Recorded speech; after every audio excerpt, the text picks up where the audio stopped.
Quero compartilhar com os irmãos uma palavra bíblica agora. Eu quero ler um versículo, em João capítulo 8, versículo 32. Palavras de Jesus, João 8, 32, ele diz assim: conhecereis a verdade, e a verdade vos libertará. Palavras de Jesus. Conhecereis a verdade, e a verdade vos libertará. Quem é a verdade? A verdade é Jesus Cristo. A verdade é a palavra de Deus. A Bíblia Sagrada é a verdade. Apesar dela registrar mentiras, muitas mentiras, ela registra tragédias, registra muitos pecados, escândalos, mas ela é a verdade. Porque quando ela fala a verdade. E Jesus é a verdade. E Jesus disse assim: olha, conhecereis a verdade, e a verdade vos libertará. Jesus estava falando aos israelitas, ao povo judeu. Havia ali quase um debate. E Jesus chega ao ponto de, nesse capítulo 8, no versículo 44, Jesus acaba dizendo assim: vós sois do diabo, que é o vosso pai, e quereis satisfazer-lhe os desejos. Jesus foi radical, hein? Pegou pesado, hein? Pegou pesado. Já pensou alguém, se eu falasse isso para você aqui do púlpito, vocês iam embora e nunca mais voltavam aqui. Jesus falou a verdade? Falou a verdade. Para aquela turma ali no tempo certo, na hora certa. E ele diz: vós sois do diabo, que é o vosso pai, e quereis satisfazer-lhe os seus desejos. Ele, o diabo, foi homicida desde o princípio, e jamais se firmou na verdade, porque nele não há verdade. Quando ele profere mentira, fala do que ele é próprio, porque é mentiroso e pai da mentira. Então, outra coisa, Jesus é a verdade, o diabo é a mentira. Luz e trevas, verdade e mentira. Queridos, Jesus disse: conhecereis a verdade, e a verdade vos libertará. A verdade é libertadora, a verdade é maravilhosa. Eu estava ouvindo um pastor, semana passada, na televisão. E ele disse uma frase que me interessou muito. Ele diz assim: eu tenho medo de uma coisa. Eu tenho medo de ser enganado. Eu tenho medo de ser enganado. Só tenho medo disso. Porque é um risco que nós corremos de ser enganados, de acreditar no engano, porque o diabo é enganador. Ele enganou Adão e Eva. Lá no paraíso, ele enganou. Então, nós temos que nos firmar na pessoa de Jesus, na palavra de Deus, com simplicidade, com singeleza, com paciência, só isto, para não sermos enganados e ficarmos com a verdade do Evangelho. Eu quero falar de algumas verdades fundamentais, destacar algumas verdades. Algumas verdades que nós precisamos saber, que nós saber viver e que não podemos esquecer. Eu, você, todos nós, não podemos esquecer de certas verdades. Eu vou destacar algumas, talvez 4, 5, sei lá, quanto der tempo. Primeira verdade bíblica é que tudo tem o seu tempo determinado. Tudo tem o seu tempo. Isto é uma verdade bíblica. Amém? A palavra de Deus diz: há tempo para tudo na face da terra. Para tudo tem um tempo. Tem tempo de nascer, tempo de morrer. Tempo de plantar, tempo de colher. Tem um tempo de sorrir e um tempo de chorar. Então, cada um tem que viver um tempo. Você está vivendo o seu tempo, eu estou vivendo o meu tempo. Há um tempo determinado na face da terra. Essa é uma verdade. Não é verdade? Às vezes nós não queremos viver no tempo de Deus. Deus tem o seu tempo. Deus tem o seu tempo. Essa é uma verdade bíblica. Tudo tem o seu tempo. E porque tudo na face da terra tem um tempo, nós precisamos de alguma coisa. Ao saber que tudo tem um tempo certo, a hora certa, o momento certo, nós, como cristãos, como seguidores de Jesus, primeiramente, precisamos ser pacientes, ter paciência para esperar o time de Deus, amém? Ser paciente. O salmista Davi diz: esperei pacientemente pelo Senhor. Esperei o tempo de Deus, a hora de Deus agir, amém, queridos? Então é preciso ter paciência. E aí, há poucos dias ouvindo um pastor, e ele disse uma coisa que também me chamou muita atenção. Ele disse assim: o diabo só tem defeito, né? Todos os crentes só falam mal do diabo, a gente mete o pau nele, fala mal dele. Mas esse pastor disse assim: o diabo tem uma virtude. Ele disse, uma ele tem. E sabe qual a virtude do diabo? Ele é paciente. Ele disse, o diabo é paciente. Ele fica ali parecendo assim um cara que está morto, parecendo um mineiro. Mineiro é paciente. O mineiro está lá paciente. Tem algum mineiro aqui? Se tem um mineiro, uma mineira. Mineiro é paciente pra caramba. O cara vai para a estação na véspera. Senta lá, fica pitando o cigarrinho dele, até o trem vir no dia seguinte. Ele é muito paciente.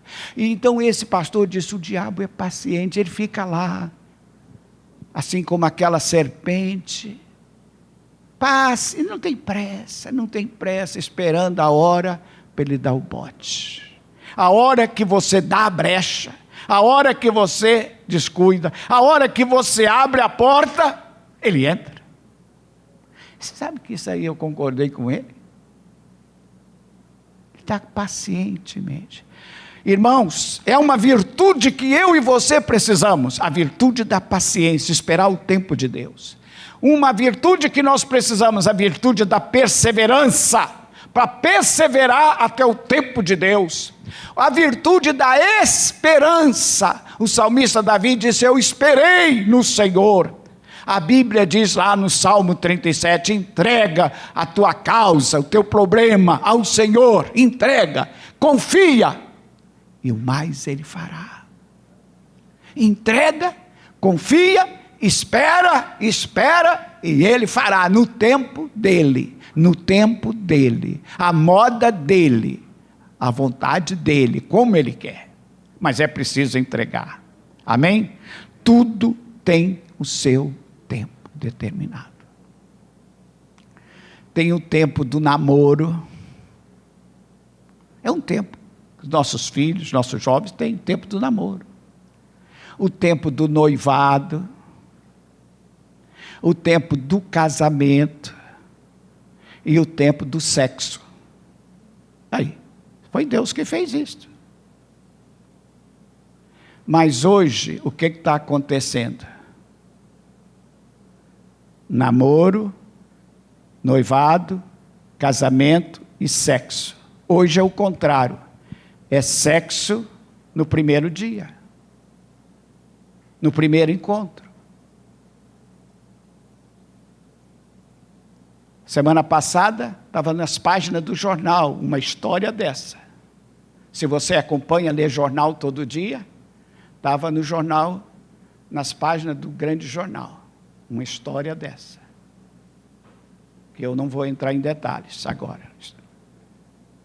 Mas esse não é o tempo de Deus, esse é o tempo do homem, daquele homem que está lá no Apocalipse 21, que anda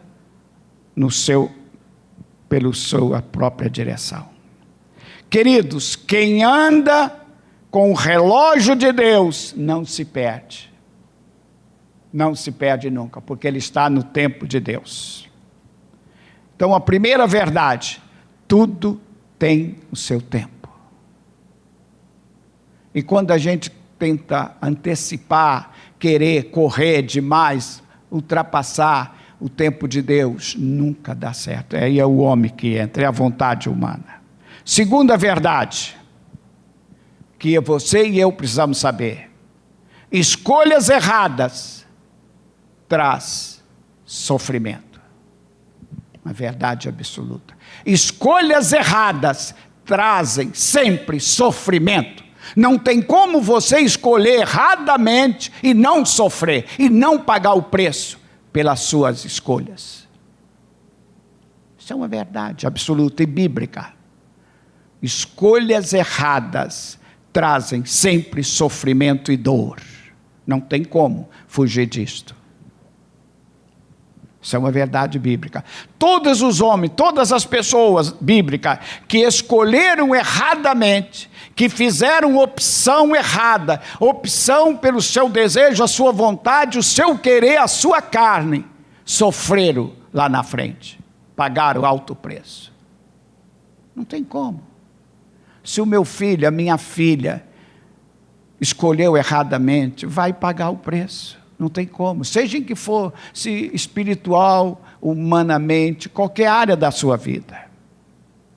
Por exemplo, Jonas, profeta de Deus, homem de Deus, homem que se apresentou no exército de Deus. Deus disse: Jonas, preciso de você para uma missão, Nínive. Ele escolheu desobedecer. Queridos, eu disse aqui a semana passada que fazer a vontade de Deus não é fácil. Não é fácil. E não é fácil. Ser cristão verdadeiro não é fácil. Ser profeta de Deus não é fácil. Deus pediu uma missão a Jonas, ir a Nínive.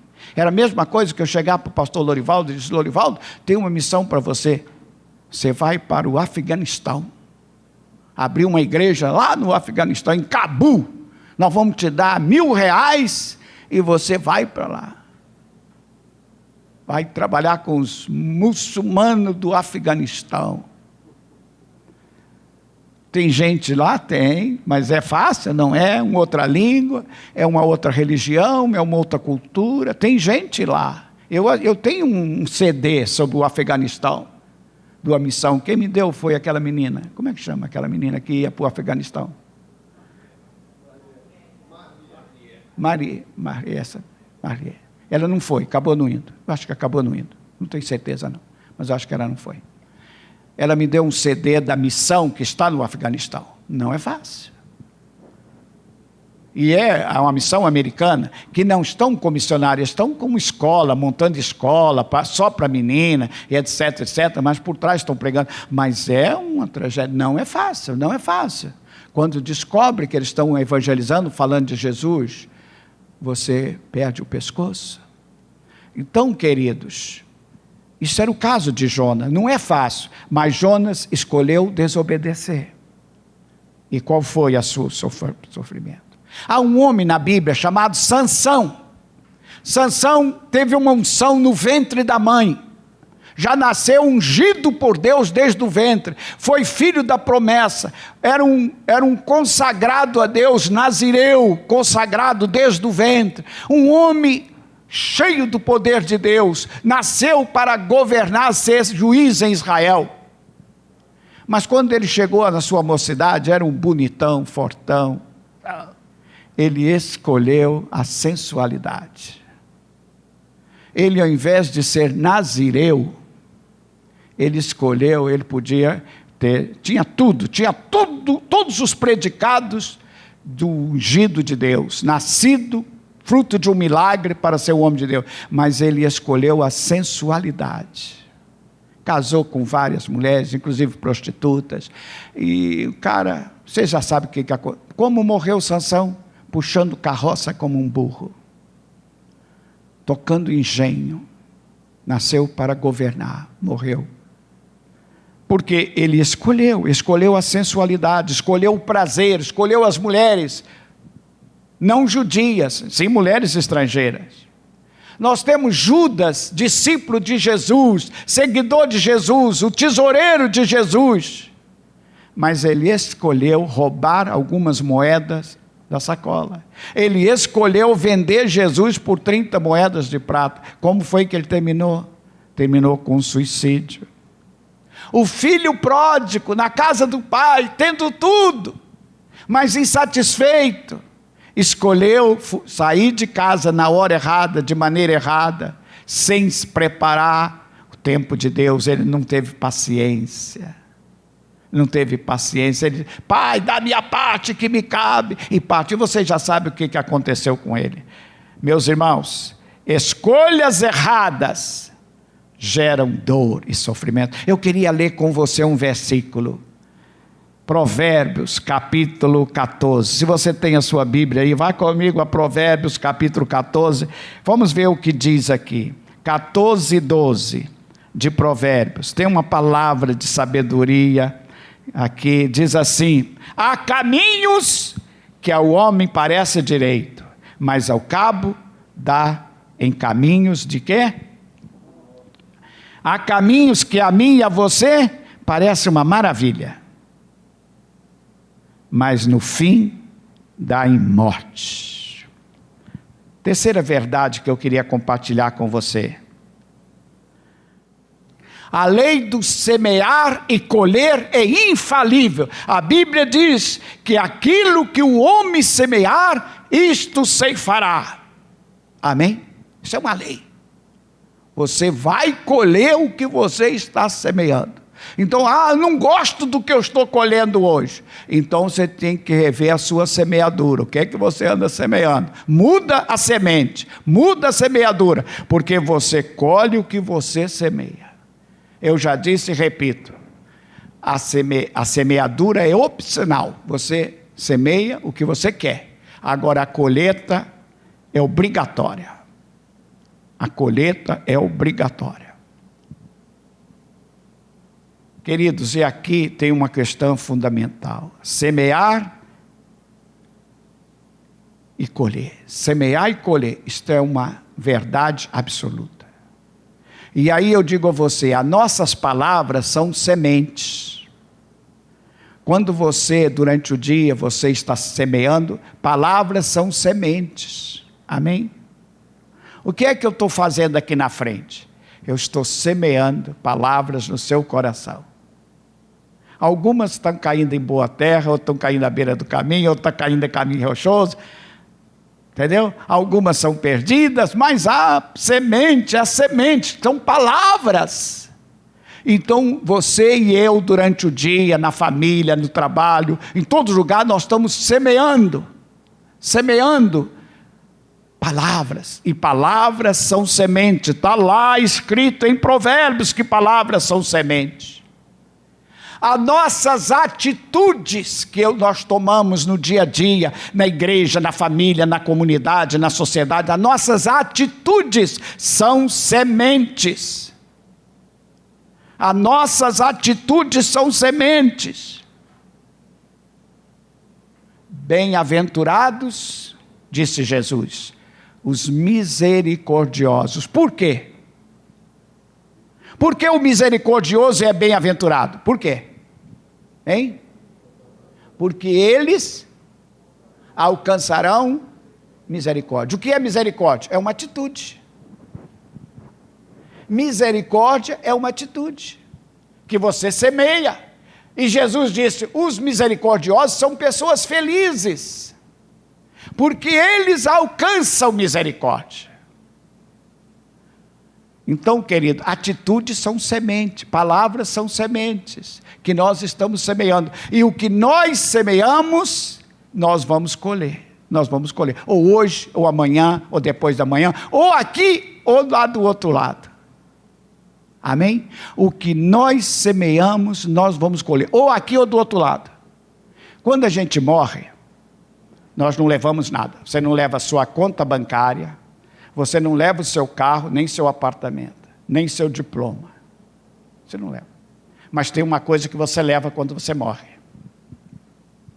A Bíblia diz que nós levamos as nossas obras, As nossas obras nos acompanham. Aquele cara que vai ser enterrado, que está sendo enterrado lá, que você bota lá, no dia que eu morrer, se você estiver lá no enterro, vai ser lá no Jardim da Saudade, você já está convidado. A única coisa que eu vou levar é as minhas obras, as obras que eu estou praticando durante 71 anos, ou 72, ou 80, que eu devo estar com uns 80 e tal, até lá, naquela época. Antes de 80, não. Após 80, após 2022, qualquer hora. O que eu vou levar? Vou levar as minhas obras. Você vai dizer assim, este camarada está sendo botado aqui, está levando as obras que ele semeou durante a sua vida. Ele está levando, porque está na Bíblia. Está ou não está? Eu vou pregar um dia só sobre isso aqui.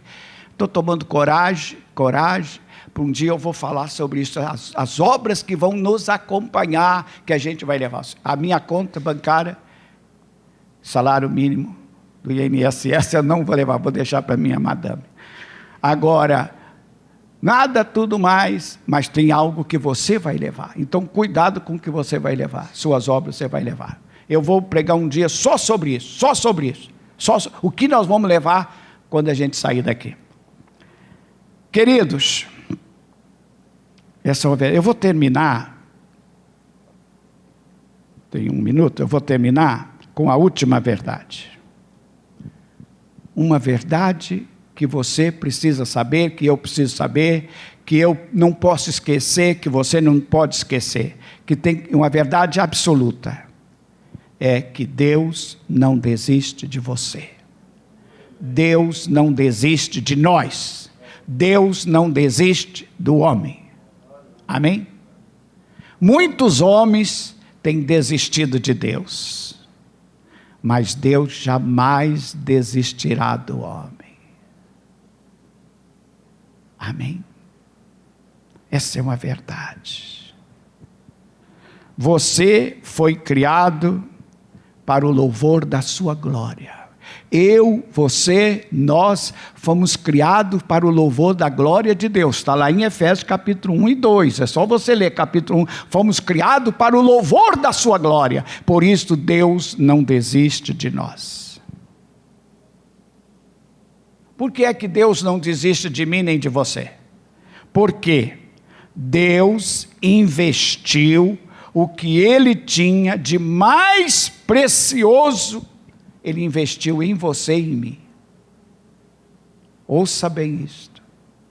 O que Deus tinha de mais precioso, Ele investiu em nós. E o que é que Deus tinha de mais precioso? Seu Filho Jesus. Diga, seu Filho Jesus. Deus amou o mundo, a mim e a você, de tal maneira que deu seu Filho unigênito, para que todo aquele que nele crê não pereça, mas tenha a vida eterna.